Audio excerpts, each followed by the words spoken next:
still have good, friendly adult conversation together.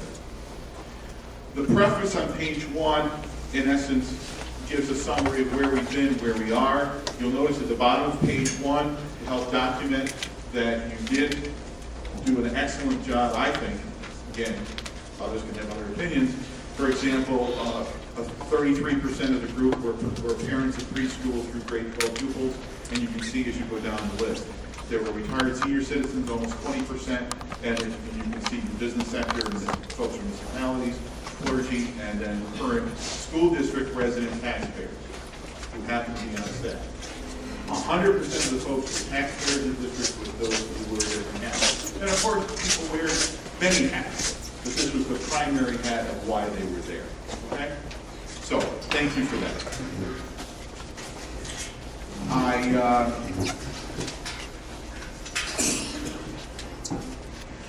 On page 4, really, it starts reporting the work, in essence, of summary. What the folks were asked to do were to rank order the scenarios in a first sort. Rank order in the sense of comparing each one against each of the others. What might be best? This is not a recommendation from them. This is not a suggested. What it is individually based on all of over 4.5 hours, almost 5 hours of discussion between and among resident taxpayers and stakeholders, folks were asked as individuals, so no individual thought was lost. And what I mean by that is sometimes, can I say this, especially at this stage, there really can't be any squeaky wheels that influence people from not participating. You know what I mean? We've all been there in church groups and, where you really don't want to get into an issue, but really the thought of everything, the thoughts of all 36 people are reflected. So as you can see, we did a first rank ordering of all of them, and you'll notice the 6, and they're listed on page 4 in the order in which they were ranked by all 36 people. So do a second sort normally, because we want to verify, it's almost like a validity check on the items that came up as the top 4 in perspective. So we did a second sort, and you can see that the second sort only dealt with the top 4 that were rank ordered in the first sort. And you can see that those 4 came out again to be in the same order, which provides a little bit more credibility for the validity of how people looked at the 4. Okay? Again, not a recommendation.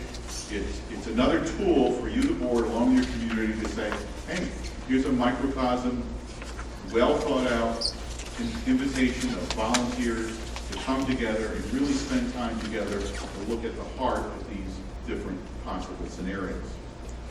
As we mentioned throughout the process, including the study, the scenarios aren't concrete. There can be flexibility in some of them, in various buildings or whatever. For example, all the scenarios, in my opinion, I shared this before, would not be my role to say that the North Shore should have one school or the other. I'm comfortable in suggesting that the data suggests, because of enrollment, future enrollments, as well as size of all of your buildings and pupil capacity, that North Shore can be well served by one school. Which school? Sure, I have a personal opinion. You know what? It doesn't matter. It doesn't matter. Not my kids, not my community, not my money. I am very comfortable in saying that the North Shore should have at least one school to serve the North Shore for the foreseeable future. Right? Okay. Which one? That's your business. The other thing is, all of the scenarios, always go back to the study question. Don't forget what the study question was. The scenarios had to be possible options to answer the question about more efficient ways or patterns to organize. All right? All of them I'm comfortable in saying, do answer the question. There are other scenarios that, and nuances of scenarios that, for example, on the surface, someone said, gee, we got room, so why don't we put all grade 6 back in the building? Nothing wrong with that idea. However, that option would not address the study question. And the best way to describe that, if you go to the page where we gave class size sections of the buildings, you'll notice one of your biggest equity gaps is at grade 5. So if you assume that those same grade 5 kids, right, were going to be served in the buildings, you'd have a reoccurrence of that same equity gap, and frankly have more staff to have to serve those kids than you would if you centralize. Okay? For example. So, page 5 gives you the second rank ordering. BAD came up the same way, a good cross-check of validity of the first part. Now, on page 6, in my time is spent walking around, listening, seeing if there are similar kinds of discussions going on, and I try to record them in a section that I call some major observations, suggestions, discussion, work with community, focus group. Notice the verb, acknowledgement. It's not agree with, disagree with.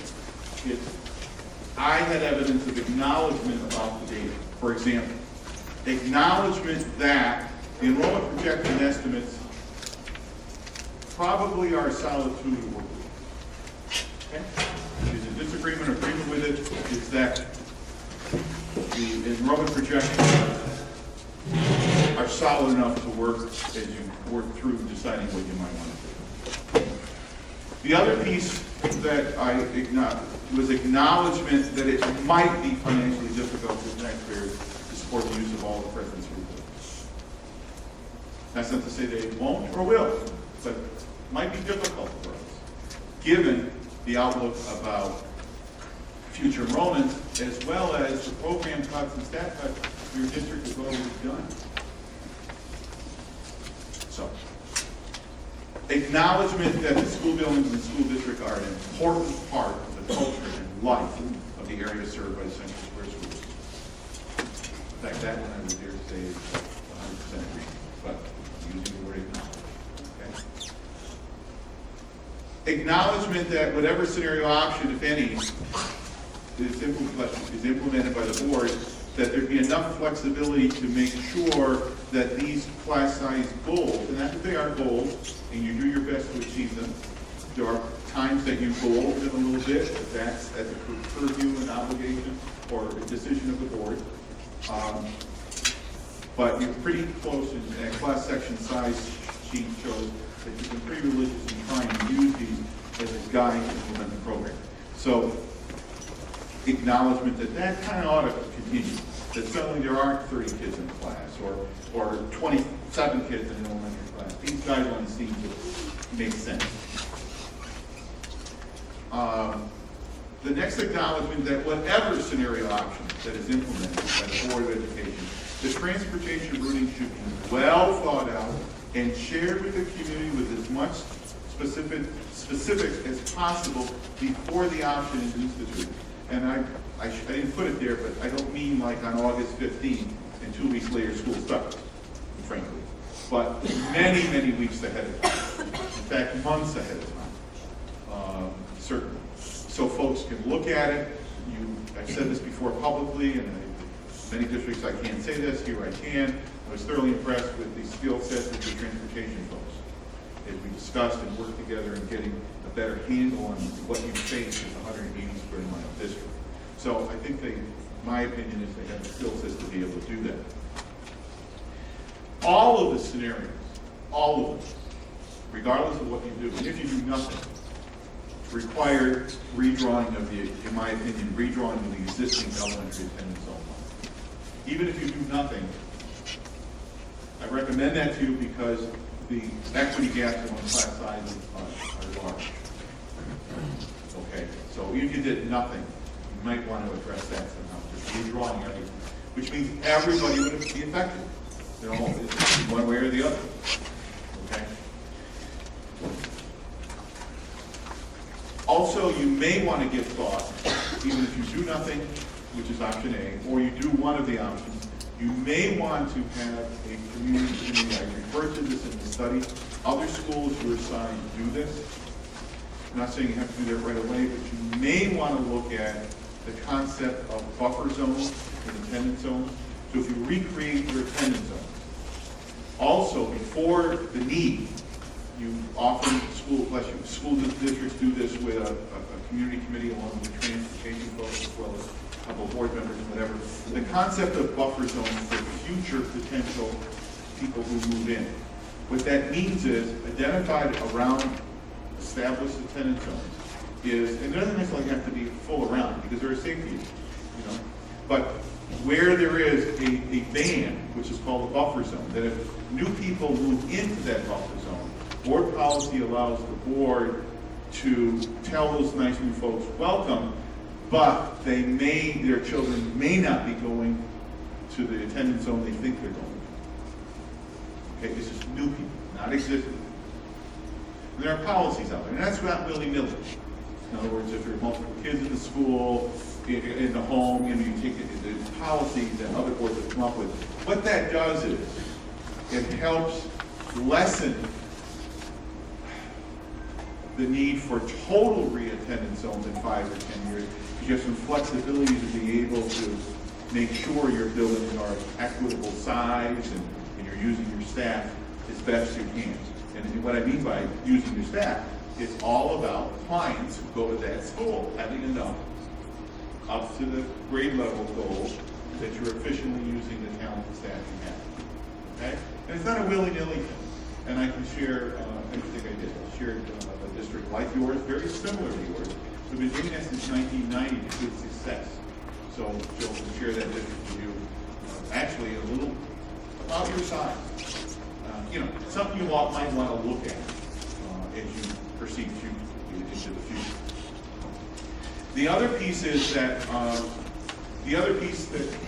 rightly so, there's acknowledgement that, okay, if by chance there is A buildings that were not to be used for kids, that there be a clear and comprehensive public plan to protect the asset of that closed building, including what might be the steps to have the buildings or the site reused in some other manner.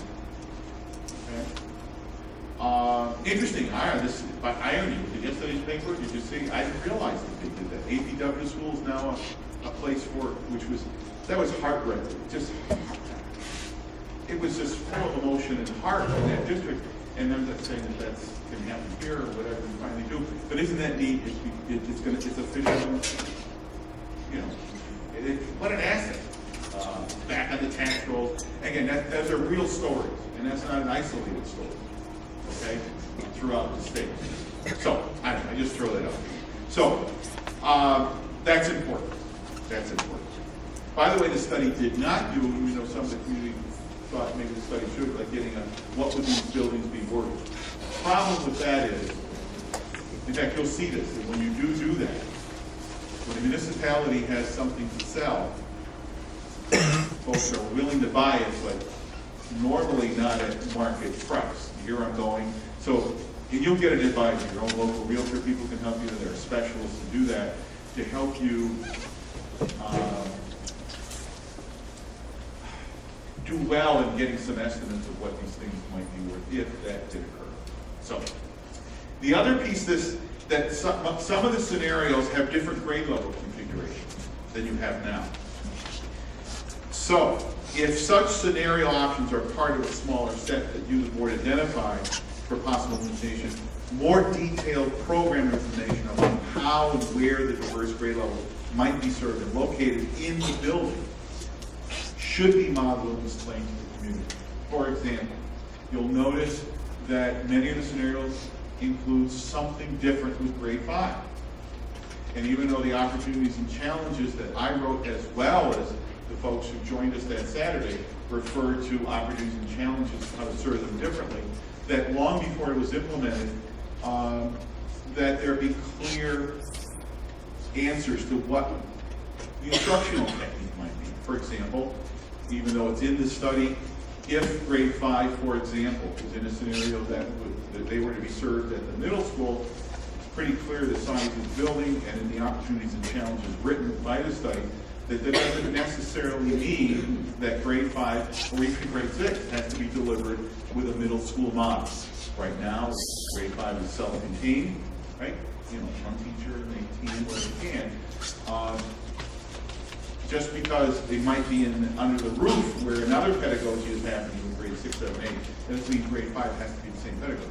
It can be wherever you want it to be, because the building has enough resources to allow you, frankly, to deliver the program any way you want it. Right? Hear me? Where I'm going? So that's important. That's really important for the community long before. It's not 2 weeks before September 1 either. That if that was a scenario that focused on how might we do it. You know, will it be self-contained? Will grade 5 decide to do it now? What wing of the building? Where will the kids enter the building? Where will they exit? And you know, all those important questions that, and they are important, right? I'm saying that as a parent, too. Okay? You as parents, you want to know. Well, again, because of the folks I met here, I think your team is well at to be able to not only propose how all that would work, but have that kind of detail that would answer important clarifying questions for not only you, the board, but frankly also for the community. So, well, I'm almost finished. You'll notice that, and again, I don't do executive summaries in studies, because that means I have to make a value judgment of what's important, not my job. So this document is about as close to a summary as what you're going to get. You'll notice that exactly what was in the study for each scenario, opportunities and challenges are repeated here, but this report is more focused on the work of the, as it should be, of the community focus group. For example, starting on page 8, in larger font with shading, so it's not where that came from. It's clear it came from the folks who spent 6 hours together on that Saturday, are the additional opportunities and challenges. Even though some of them may sound like what I wrote, doesn't matter. It's in the words and themes of the folks who were there. So, scenario A, there's additional opportunities and challenges as a tool for your review and discuss and think about as you try to decide which of the scenarios you might want to implement or might not. And then that's the same pattern, like on page 11 is for B, same pattern, so there's no misunderstanding, and all the same. That's the other point with transparency. All of the documents need to be consistent, and that's, we carry this through right to this last report. However, each study has more information, and in this case, as I said, the highlight here is the work, rightly so, that your community focus group achieved on that Saturday. Page 14 is scenario C. And you'll notice this report gives you no value judgments on my part, not my job. I think, though, this added tool that these 36 nice folks spent that much time together, frankly, makes the study richer. In essence, you were there, and I thank many of you for being able to be there, but also you can see what, and there's some reoccurring themes. You'll notice where the acknowledgments come from. For example, remember the grade 5 thing? You'll see that on all of the people that, that might be a challenge. We've got to make sure we're clear and understanding of what that might be if we do something with grade 5. So you can see where the acknowledgments came from the individual work of the folks. So, go through that, that's all of them there, and with that, if you have any questions about any aspect of the study you have time to look at, as well as the report from the community focus group, more than happy to do my best to clarify. Whatever you want to do. I do have a few questions, and I was there on Saturday, and again, thank you for those that came. 6 hours on their day. Whether you felt it was worth it or not, I will tell you that I felt the information was valid. What I did, Dr. Spears, is I checked into a couple of their bits. In taking the comments, all the comments that people had written, opportunities and challenges, again, found some underlying themes. That I think are important. When you have 36 people and you 12 do the same thing as a 30 population thing, this is important to me. and as a result, I think we need to acknowledge it's an important issue. I'm a little concerned with what we went through that, they went through all that.